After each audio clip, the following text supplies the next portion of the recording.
All right, so we've got this excerpt from Our Relationship with Nature. And, it's got me thinking. Okay. It talks about how, like, our emotions could actually be impacting the planet, like our feelings affecting the earth. What do you make of that? It's a really interesting idea, right? I mean, we're always so focused on the science, like the data and the carbon footprints and all that. Yeah. But this excerpt, it's asking us to think about like our emotional connection to nature. Yeah, it's like we're so used to thinking our way through the world that we've forgotten to, feel our way through it. Exactly. And it's like that, that feeling you get, it's like a mother, right? A mother just knows what her child needs. It's not logic. It's intuition. It's intuition. Yeah, exactly. And that's kind of, what they're getting at in this excerpt. They're talking about, how we need to tap into that intuition, that deeper understanding of the earth.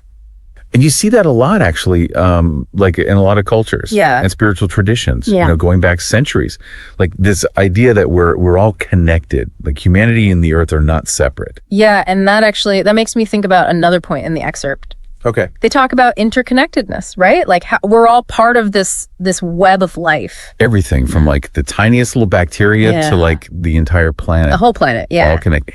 And so like, if that's true, then it kind of makes you think about things like, earthquakes, climate change. Right. Could those be like the Earth's way of responding to, imbalances in the system? Yeah, like if you think about it, like your body, right? Mm-hmm. Your body gets a virus, it fights it off. So could the Earth like have its own immune system? It's a pretty wild thought. It is.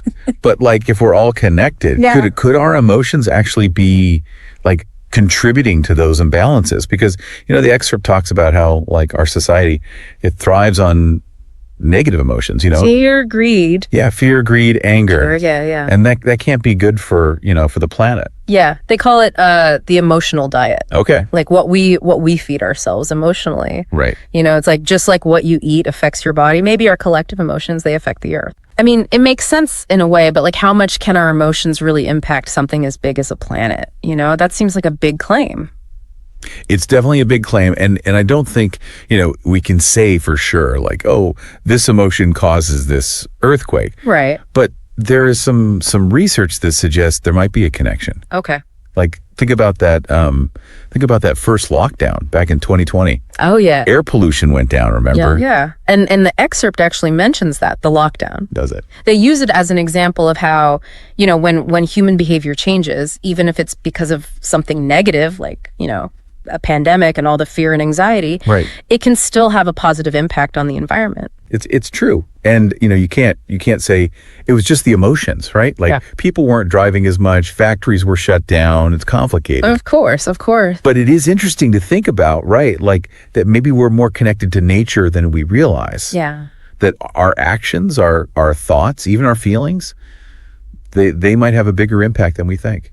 So, I mean, where do we even go from here? Like if we entertain this idea that our emotions are playing a role in all of this, I mean, what are we supposed to do? Just like sit around meditating on world peace all day? Well, I mean, I don't think it has to be that extreme, but I think it starts with awareness, right? Like just being aware of this possibility that maybe, our own emotional state, it matters, it's not just about us. And maybe alongside all the other things we're doing to try to, combat climate change, maybe we should also be trying to cultivate a more compassionate, more empathetic, more sustainable way of being. So it's not just about, changing our light bulbs, it's about changing ourselves. Exactly. Well, that's certainly something to think about. Food for thought. If healing the planet starts with healing ourselves, how can we each shift our own emotional compass towards something more positive? Right. Something more harmonious? That's something for our listeners to ponder. Yeah, definitely.